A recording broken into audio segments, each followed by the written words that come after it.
Welcome to Red, White, and Blue. From the right, I'm Gary Polland. And from the left, I'm David Jones. Tonight we welcome three guests. Ryan Kennedy, Professor of Energy Politics at the University of Houston, Political Science Department. Thurmon Andress, Managing Director for BreitBurn Energy Partners. He also serves on the Board of Directors of Enterprise Group Holding Company and is a member of IPAA's Offshore Task Force Committee, the National Petroleum Council, and the Natural Gas Council. So I think he knows more than President Obama about energy, David. And Keith Mosing, Chairman and CEO of Frank's International, that provides tubular technologies for drilling and completions worldwide, David, probably most impacted by Obama's drilling freeze. Well, you know, I'm going to leave it up to Mr. Mosing to defend the president because I have no interest in that as just right now anyway. But Mr. Mosing, more importantly than our political views, you actually make a living out in the Gulf of Mexico with your in that industry. This is very critical to your business's future, is it not? And tell us what else is at stake in this moratorium that we have on deep water drilling. Well, it's very interesting, and this is something our company has been in business for 72 years, and I can tell you I've never seen anything like this. And it's bad enough to have an accident in the Gulf.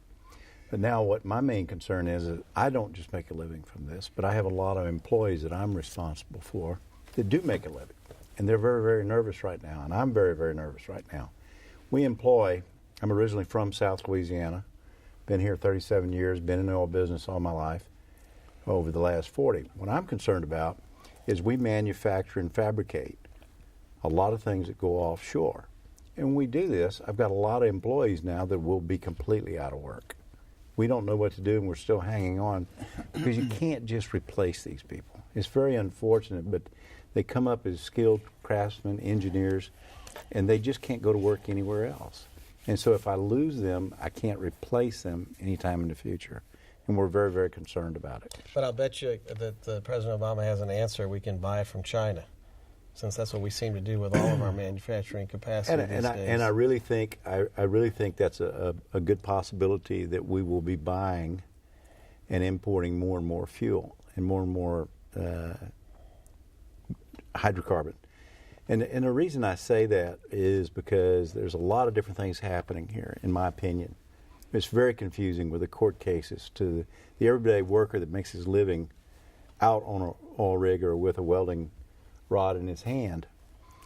It's very confusing, all this fighting going on about people who, you got court cases in New Orleans, you got injunctions here, you got Department of Energy, you change the name of MMS. Things are happening. There's new regulations for deep water that are coming out, and we don't know when. What are they going to be? How are we going to enforce them? Who's going to do it? How do we know how to even apply for a permit? The other scary thing is I really think we're in a real bad situation because you've got limited, you're talking about the legal ramifications of a couple of different things. Caps on liability. We don't know what that's going to be. The other thing is force majeure. We don't know whether these contracts at $500,000 a day, we've got 30 plus rigs drawing $500 million. Well, I'm getting all confused here. But anyway, $500,000 a day. And what's going to happen to them when the oil companies can't drill and they say, well, we still want you to pay for them? So the things are really going to happen fast around here in the next few months. Well, it's the case, isn't it, though, guys, that this is a minimalist effort, this moratorium, at least in terms of deep water drilling, because it only is affecting, as I understand it, 33 out of 591 such platforms in a Gulf of Mexico with 5,000 drilling efforts. So, I mean, it's 1%, isn't it? So is it really that big a deal? It is that big of a deal. And I'll tell you what's that big of a deal. You've got 150 guys per shift. Times 2, that's 300, and another 700 that support them. You got every helicopter pilot, every boat captain, everybody that works on that boat, every catering crew. It just ripples down the road. It's a big deal. Sure, but it's also a tragedy that we may be losing the Gulf of Mexico. So, I mean, isn't this still a very appropriate reaction, this moratorium? Well, you have a very difficult catch-22 here. On the one hand, we're talking about a situation which a large amount of Americans have responded to very negatively. About 58% of Americans, according to a CNN poll that was done last month, actually support this 6-month moratorium. The reality is that we don't know what the regulation is going to be, as was just mentioned. We have a presidential panel, which is currently reviewing all the regulation. We have a concurrent panel which safety experts, which is going on out of University of California, Berkeley, and we're not going to have those recommendations for quite a while. What I'd imagine you're probably going to end up seeing here is some kind of compromise reached between the oil companies and the administration to shorten the length of this prohibition in exchange for some additional safeguards and additional guarantees. Thurmon, did we really need to shut down deep water drilling for 6 months or more in reaction to the BP accident? Well, what he says could be very true. There could be a compromise. And just to back Keith up, I went to a breakfast yesterday morning. There was for all the suppliers, and Keith couldn't make it, but there were at least 600 people there. And the moderator asked how many people in the audience had to lay off someone due to this moratorium.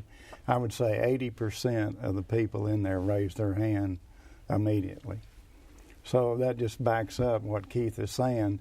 He's got his company with 3,500 employees. Think how many other people are out there that are doing the same thing, wondering, because people don't want to go back to work until they know for sure. You're not going to redeploy all those people, start doing everything on an offshore or deep water rig, and then all of a sudden the next day you got to pull everything back. Well, what's been the safety record in the Gulf for offshore drilling? The safety record is so good. There's been 10 major spills in the world, the largest one being in the Gulf of Persia, Iran, when Iraqi released all the oil. Spilled 11 million barrels of oil. We had a plume 100 miles long, 42 miles wide, and 5 inches thick all over the Persian Gulf. That's who said the same thing? Is the President of the United States, March 31st, as he announced his Drill Baby Drill new program, said the same thing about how this really is not anything to worry about. But 7 out of 10 spills have come from tankers. So if you quit drilling, start bringing in more imported oil in tankers that may not be double-hulled, then you've increased your chance of a spill by 400% or 500%. Well, I'm just asking. Isn't the president was he fooled, or was this a gesture in trying to get control of a climate change bill? What was that all about? Well, this is the problem, and I think these guys will probably agree with this. We're in a situation with deep water drilling, it seems, where there are a lot of unknown unknowns. And you're drilling further down than we've ever drilled before. You're using technology that some of it we're really not sure. For example, the barriers, the pinch barriers. There's been conflicting reports about how effective these are in deep water and whether we actually have the ability for them to shear modern pipes. So there are a lot of, things that we don't know how they react, and it becomes a little bit difficult to establish, a safety record just based on past experience as we continue to push the barrier of what is possible in deep water drilling. Well, but isn't the real problem, though, Professor, that we have a significant portion of who we call the green movement in America that lodges in Mr. Jones's party that really don't want to drill. They don't. Well, let's start. They don't want wind where it is off of Nantucket because that will destroy their views of their vacation homes. Yeah. They don't want to build a pipeline from Canada to the United States so we can bring in oil from the oil sands because the oil sands they think destroys the environment. They don't want to drill offshore. They don't want to drill offshore in California or Florida because there could be a spill. It's okay for Texas because we take it. You get to the point. What kind of energy are we going to have to produce things? This is where. I always tell my classes that anybody who comes up to you and says that they've got a perfect solution to a policy problem is automatically lying to you and is not to be trusted. The reality is any kind of energy is going to involve some kind of trade-offs. And what we have to do is we have to have a realistic conversation about what those trade-offs are. Yes, we can get more energy from the Gulf, but as we push deeper into these, further and further offshore into these deeper and deeper wells, we're getting into an area we've explored further in space than we've explored underwater. And we're getting into a situation where it's very difficult to say what happens and what is the, gold standard for safeguards. What are the safety investments that the industry has made in this type of business practice? How can we be assured that they're... Let me just kind of put my thoughts on what you're just saying. We're talking about deep water and deep water technology. And you're talking about, a new frontier. But what's wrong with drilling shallow water Florida? What's wrong with drilling shallow water off the East Coast? The environmentalists won't let us do it. They keep pushing us further and further and further They don't offshore. want to see the drilling rigs. They don't want to see the rig. So 80% of all federal waters cannot be drilled in right now. The 20% that's left is in the Gulf of Mexico. And we have drilled since 1969 1,224,000 wells. Okay. How many blew out offshore? We've had some problems, but nothing like this. But Small percentage. They've all been very small. But we've had like four this. times. We've We had had at four least one in times the tanker Australia that was spills. similar to this last August. Well, you have the one out, 150 miles out in the Gulf, which is a BP run operation called Atlantis. And they, as I understand it, are 2,000 feet deeper than the Horizon well that just exploded. The deepest well is in 9,900 feet of And water. I hope you understand that as a layman, and Gary, of course, is an expert, so he'll correct me.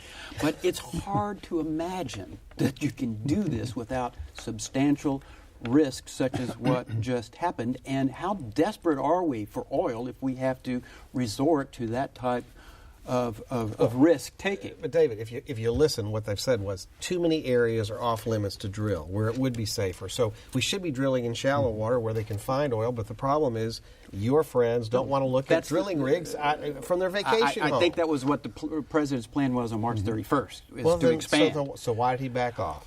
Well, I can't imagine, Gary. Well, let me give a little bit of view that I have on this moratorium in that I think it started off in trouble because when Obama, the president, got up and announced the no drilling in deep water for 6 months, he said that this was to study to see what happened in the BP spill, plus what safety margins have to be put in place so that this doesn't happen again. He also said that this was based on a review by the National Academy of Engineers, by our peers and other experts, and that they agreed with this moratorium.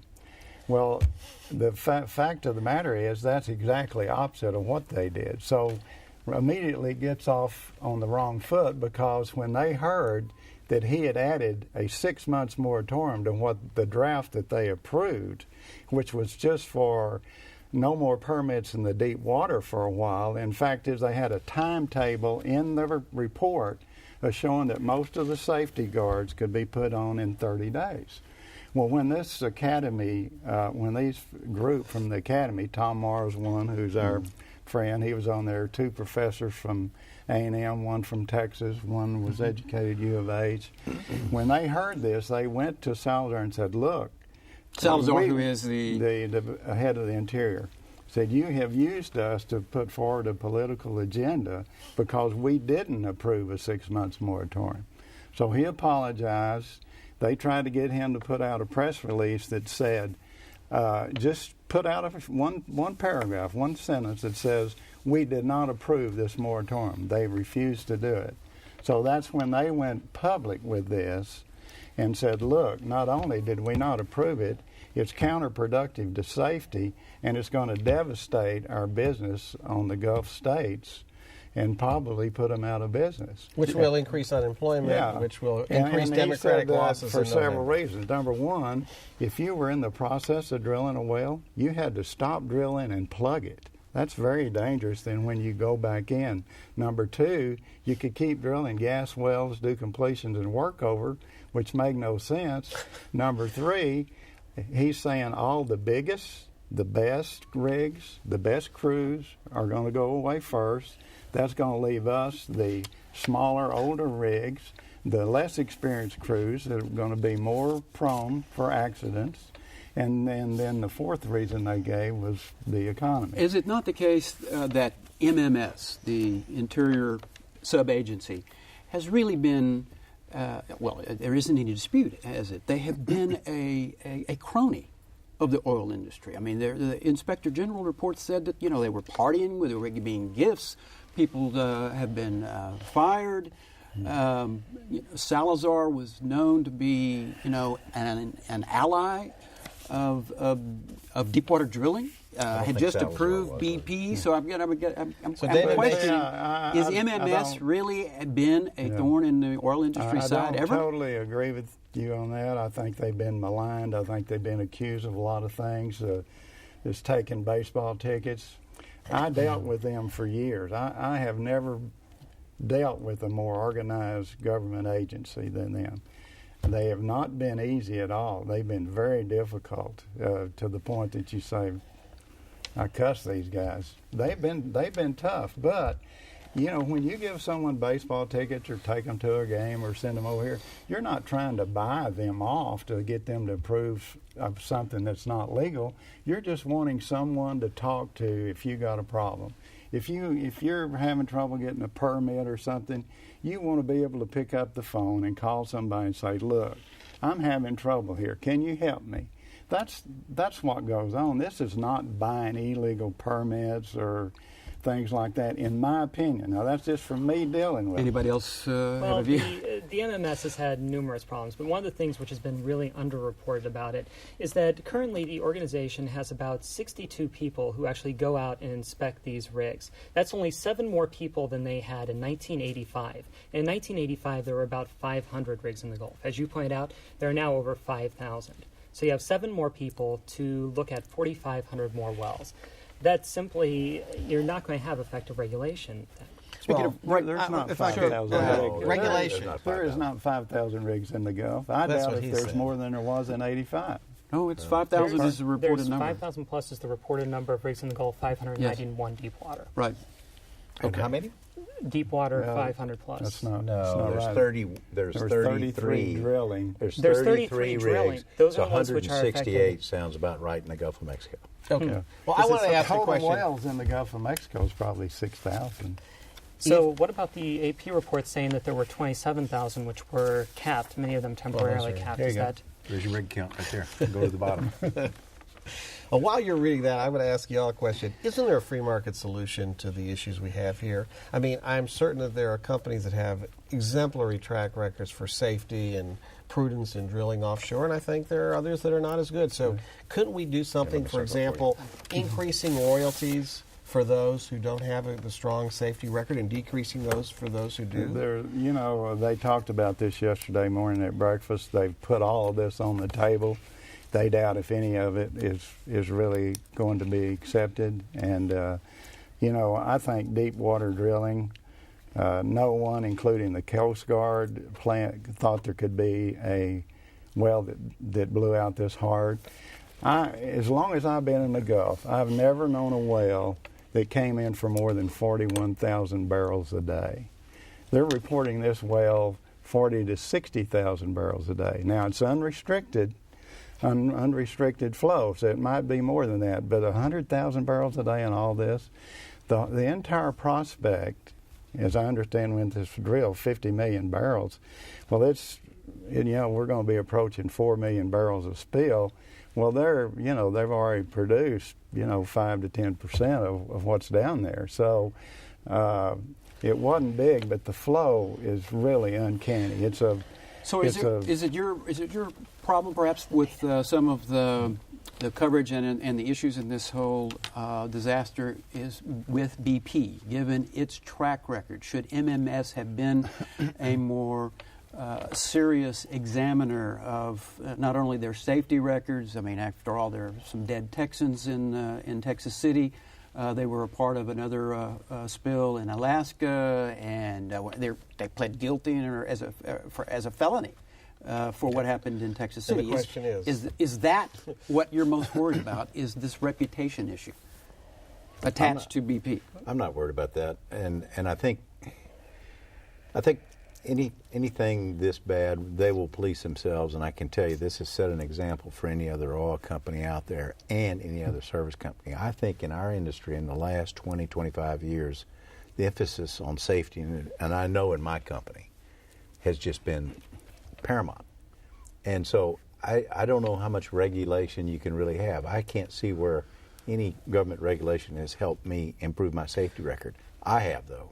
And we've done that internally, and I think our industry has. I know one of the big concerns that people have is the cleanup, and the cleanup seems to be just not working the way it should, and there's, I guess, blame to be thrown at everybody, including the government. But my question for you, Professor, is why is it that the administration would refuse help from 13 foreign countries, dredges, skimmers, and the like, because it would impact the Jones Act, which of course requires no foreign competition for union member workers in the United States? Wasn't this an emergency? Isn't this a case where President Obama just rolled over for big labor? Actually, this is one issue that I really don't have any information to add on. Anybody have anything? Well, I think below the water, they've done an incredible job. I mean, you've brought the very best minds in the industry into that war room, or that BP has formed. You got guys there from all over the world, Exxon, BP. They're putting all these minds. They're doing as well as anybody could possibly do under the water. I'm glad to hear you say that. And so tell us whether or not, questions such as on Gary's top asked. of the waters. Tell us whether or not the question such as what Gary implied here is going on too much or not enough, and that is the blame game, the cheap shots of whoever is responsible. Are we seeing too much of that, or are you happy that there is a seriousness to this debate, irrespective of is big labor benefiting? I think it's been a dismay to me that we can't rely on outside of our industry, and the Jones Act, these things I agree with. But I asked a question earlier: what's the whale doing? This is that huge skimmer ship, supertanker. Right. Anchored, sitting there waiting to be inspected. What's been going on for the last couple of months? Right, and that thing's just sitting there. A number of things where they brought in other vessels. The governor vessels. of Louisiana is so upset that he can't do this, this, and this. His skimmers have been this. He's been shut down by the Coast Guard. You have enough life jackets, enough fire extinguishers. You got 44,000 people working on the beaches. You got hundreds of ships and boats cleaning. You got an air fleet supporting them, telling them where to go, and the whale is sitting there, and it can collect in one day as much as total being collected out of the Gulf to this day. So they don't have enough life vests, I guess. Give us quickly your information, if you have any, about other countries, Canada and the like, who might have other regulatory regimes that could be a benefit to us. Well, I mean, there are a number of different options going forward in terms of regulation, and there are some which have been suggested, some free market ideas which have been suggested by more libertarian economists. They've suggested, for example, removing the $76 million liability cap and leaving companies open to unlimited torts. Doing this would encourage give the industry incentive to self-regulate. The downside, of course, is that they would have to pay for insurance on this, and the premiums would be very high if they were to try doing this. Some of the other things which have been talking about, most basic level, having a contingency plan which isn't cut and pasted from the other industries. We found out recently that the disaster preparedness plans for many of the oil companies were almost carbon copies of each other, and among other things made reference to a professor who died in 2005, got the names and phone numbers of several Texas A&M professors wrong, talked about walruses That's the one that in the was Gulf. saving the walrus in the Gulf of Mexico. So having, going through these, making sure that we have contingency plans in place. In terms of internationally, Canada has for 34 years had a plan in place where you have to have a same-season relief well, which might have helped to speed up the relief well effort.